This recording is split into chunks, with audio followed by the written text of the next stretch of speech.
new subject called Western medicine, which they call as modern medicine, vis-a-vis the ancient Indian system of medicine.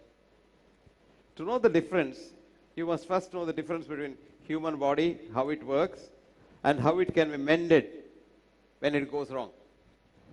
Science is change. If it doesn't change, it's not science. Anything that doesn't change is religion. What changes is science. And the science is, today's science doesn't agree with what we all learned and you still learn in colleges. The conventional physics, chemistry, and biology. But the new physics, quantum physics, has uprooted the whole thing. And that makes it easier for you to understand the human body. Now we think in the Western medicine, in Western medical non-science, we think human body is made up of different parts. Like, you have automobile engineers, mechanical engineers with different parts. You make a car, first fix the chassis, then the body, then the engine, and things like that. That's how it is made. So that is not how the human body is made. If you understand in evolutionary biology, you are the one cell, one single nucleated cell when you're made on your mother's womb on the first day. That's called the zygote. That's the first nucleated cell. And this cell, one cell, divides and divides and divides. And today, you are a colony of 120 trillion such cells. And each one of these cells is a human being, capable of doing all that you do. So much so, you are not I, you are we. You are a colony of so many people. This difference, please remember that when you say I and that I, that feeling, illness starts. When you have we, that feeling, wellness comes in. And this is where no human being is independent. Remember that? However big you are, however money you have, you still are dependent on others, because inside your body, for every single cell that is human, you have 10 times cells which are germ cells. Without these germ cells, you cannot survive at all. Between the mouth and the anus, you have 10 to the power 13 germs. And in the mouth, you have 3 billion germs. And if even a few germs die, you get completely disorganized and disease starts there. So germs are not our enemies, germs are our friends. In short, we are germs. For 120 trillion cells, you have 360 trillion germ cells.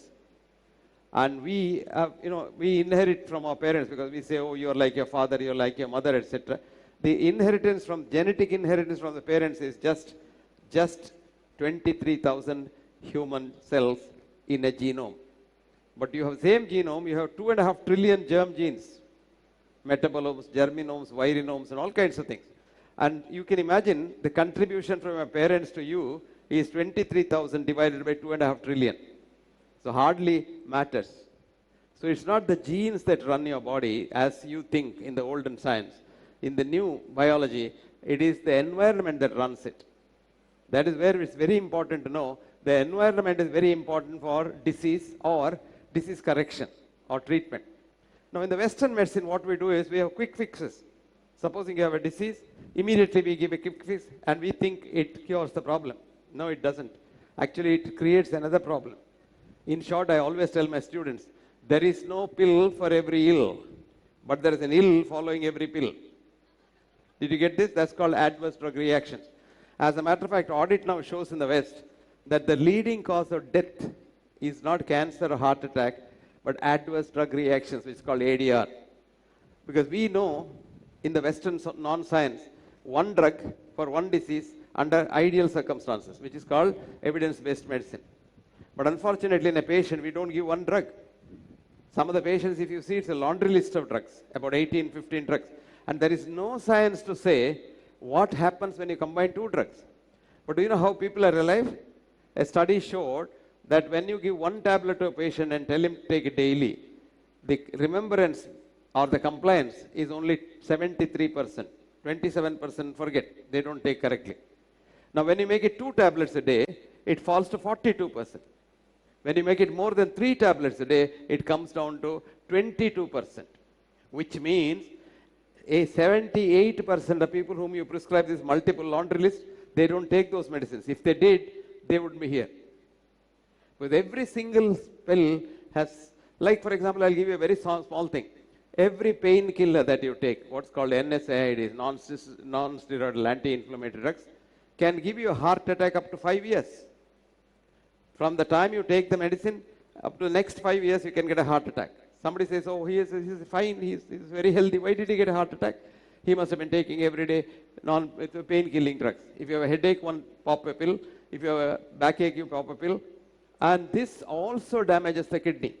One of the commonest causes for renal dialysis today are the NSAIDs, which damage the kidney. In short, the linear reductionist science of the West. Reductionism, I don't think for you people I should describe what is reductionism. We have to look at the human body as a whole. You can't take a bit and examine it. Like for example, somebody gets a cancer. What do? We take the biopsy of the cancer, a bit of the cancer, and then smear it on the glass slide. By then the cells are all distorted. Then stain it with the ursulin, hemoxylin, so you poison the cells. And then when they dries up, you put it on the microscope and look at it. Now the cells look horrible because they're distorted. But you can't know what that cell is. Because a normal cell and a cancer cell work alike. Remember that? I'll repeat that. A normal cell and a cancer cell work alike. And I don't know how anybody can kill a cancer cell without killing the normal cell. I'll give you an analogy. Supposing a bird comes into your house, a new bird comes into your house. To know what the bird is, where did it come from, where is it going, what's going to happen to the bird, what we do in the Western science is kill the bird, biopsy it, and then put it in the microscope and study the cells and say, this bird came from so and so. That's exactly what we do in cancer. When we say we have a cancer which we describe as metastatic, anaplastic, this, that, etc., doesn't tell you anything about the cancer. So a great biologist, Nobel laureate, Albert Szent-Györgyi wrote, I quote, I do not know what cancer is because cancer cell works like an exactly normal cell. And I don't know the distinction between the two. And I don't know how to treat a cancer cell without killing the normal cell. See, this is where we are in Western reductionist medicine. Come to Ayurveda, the mother of all medical wisdoms in the world, probably one of the oldest, along with various other systems in the East, like Chinese, Tibetan, and also Tibetan, of course, is a part of the Indian system, but also the Egyptian system. Now, all these systems started long, long ago when this reductionist science did not come to us from the West. Reductionist science started in 1742 with that little boy, 17-year-old mathematician in René Descartes, who said, cogito ergo sum. Because I think I am. If he had understood it a little later and a little wider, he should have said, I am thinking and that's why I am able to live. What he says is, I run this world. This is the problem with us in reductionist science. This world in the new quantum physics worldview is much bigger than what you can grasp. In short, quantum physicists say we can comprehend much more than what we can grasp. The usual conventional science is due to your 5 senses. And that is not the science because 5 senses don't tell you anything. And what you know in conventional science is 5% of this world, 5%. And 95% you don't know. But when you come to quantum physics, you seem to know the whole lot. And Ayurveda is based on quantum physics worldview, which takes into consideration the whole world and your surroundings. And this is very important to know about anybody's illness or wellness. Because unless you know that, you will not be able to consider how to treat him. Or, I wouldn't want to use the word treat, how to manage an illness. So when once the human body is afflicted with an illness, we have to find out a lot of things. The most important part of the human body is his consciousness, which is called the mind in simple English. And where is the mind? Never mind. No, the mind is not in the brain. I just want you to remember that. Most of us think the mind is in the brain. The mind is not in the brain because brain is such a small thing, it can't hold mind. Mind is a huge thing. Mind is called consciousness, awareness. In Sanskrit it is called gochara. Gochara. Sanskrit is a fantastic language which gives you a comprehensive idea of the subject. Gochara could also mean the path on which the cows walk. But Gochara is the awareness, consciousness. And you have your own consciousness, which is a part of the universal consciousness. And this consciousness works. In short, your human body is just mind only. So mind is not in the brain, mind is in the body. And now quantum physics says matter is energy and energy is matter. E is equal to m. And this was known to the Indian science, including Ayurveda, for thousands of years. If you know this stanza in Upanishad, it says energy. That's energy is you are energy, and the body is energy, and body is not matter. And if any matter at the subtlest and subtlest and subtlest level, and I found one day there is no matter at all. And Hans Peter Dewar writes, I call this as E is equal to m as a duality. There is no duality between the two. And when you say it's a duality, he says, I am a child in front of these Indian sages who thousands of years ago called it as Advaita. And he so beautifully says, matter is energy, energy is matter, in this stanza, and he quotes that stanza. Bahirantascha bhutanam, it's inside and outside of everything. Charam acharamevacha, energy moves, but you all look solid. There's nothing solid about you. It's only maya, it's illusion. Your body is an illusion of your mind. And he says, Sukshmavate tavijnayam. It's so subtle that nobody can see it. Nobody can see an electron. Why can't you see an electron? Electronic students, why can't you see an electron? When you say you can't see God, if you got a BSc or a MSc, then you say God doesn't exist because I can't see him. But you have not seen an electron, and you describe the electron in several ways and got Nobel Prize. You accept that, right? You can't see an electron because to see anything, to see you, a few photons must leave you and hit my retina. Then only I can see you. I become aware of your existence. But if one photon leaves an electron, it no longer becomes an electron. So nobody can see an electron. That's what it says. Sukshmavate tavijnayam. Durastam. When you don't know, you don't know. Cha, aniketa chatat. When you know, it's inside you. That's about energy. And this energy is you. And this energy is the one that when it's altered, you get disease. And when it is normal and very nicely balanced, you are healthy. Now, this is the concept of Ayurveda. Ayurveda doesn't say there's a disease, you treat it. No. It says swasthasya swastha rakshitam. Preserve the wellness of the healthy, which is very easy, cheap, and more profitable than treating a disease. But the Western medicine is after money.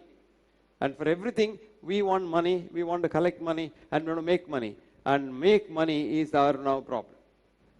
Western medical, Hippocrates, who was the father of Western medicine, said, do not make money in the sick room. Remember that? Do not make money in the sick room. But today what happens? If you are ill, you go to a corporate hospital, you see, you will come out with or without a disease, but without your properties. America is feeling the pinch in a big way, and now English NHS, where free medicine is given, is in real trouble. NHS is almost collapsing.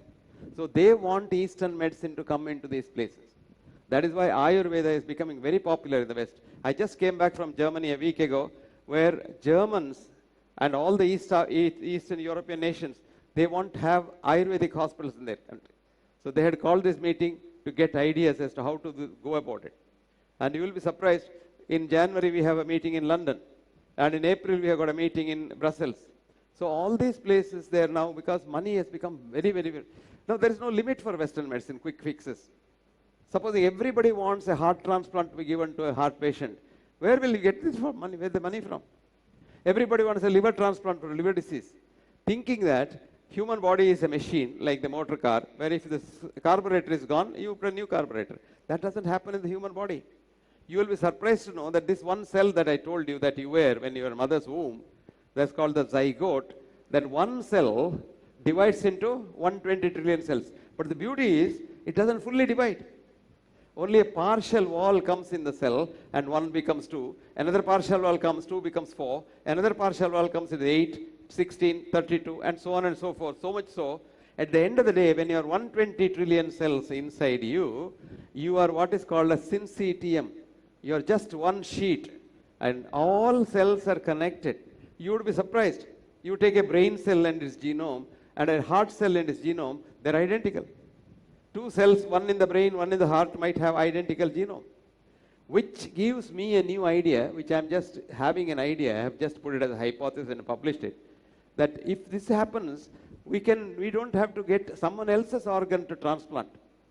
We can get our own organs and transplant it to us, and those organs can grow. Like, for example, you need a small bit of the liver for liver transplant from someone else. It may be from your mother, father, husband, wife, or child, anybody. Instead of that, we probably can take a bit of the normal liver from your own part, your own body, and then transplant it to your other deceased part of the liver. I'm just saying this speculation because we are all related. These are all connected. And these are not different cells that you are 120 trillion cells. The same cell which is divided. But because of what is called cosmic, morphic resonance. Morphic resonance is a word I don't want to explain because it's a very complicated word. Morphic resonance gives you the blueprint of every molecule to an atom. So when the energy and matter interchange in the human body, they do it 1024 times a minute. This is called the Planck's 1024 times a second, Max Planck constant. And that means each time the energy becomes matter, the energy knows the blueprint of the matter.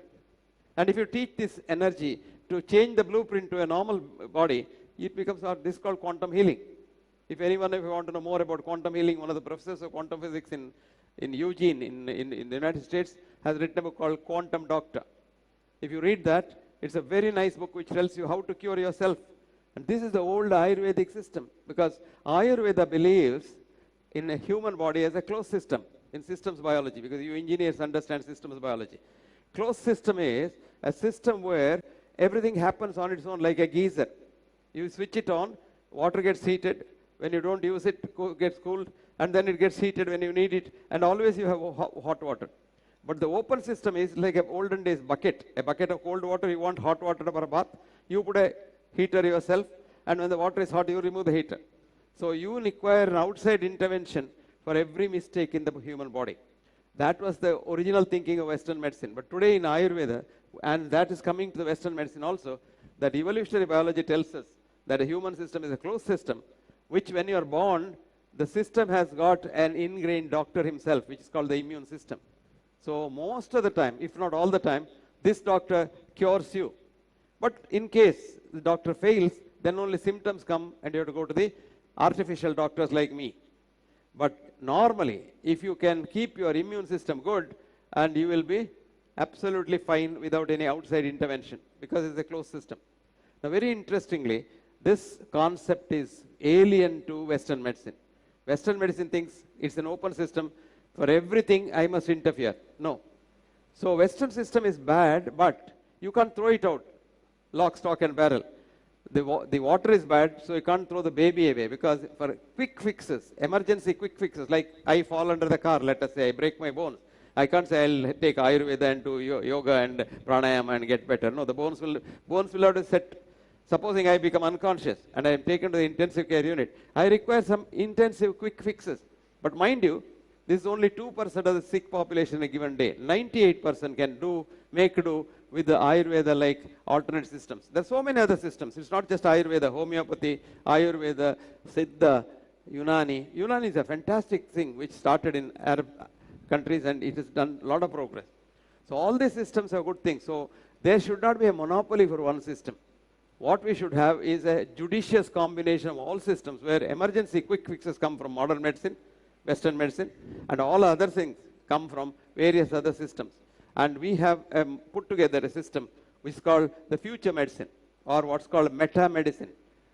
Aristotle wrote physics first and then psychology next, and it's called metaphysics is psychology. Meta is after. So meta medicine is the future medicine. And the future medicine will have to be perforce a combination, because Western medicine alone has become prohibitively expensive, and you can't go on with that. All that I wanted to make out is that if you combine various systems of medicine and a judicious combination, authenticate everything that you do. You shouldn't be a quack. You must authenticate scientifically everything that you want to incorporate into this new system called meta medicine. I think the future is very bright for mankind on this planet. Thank you very much.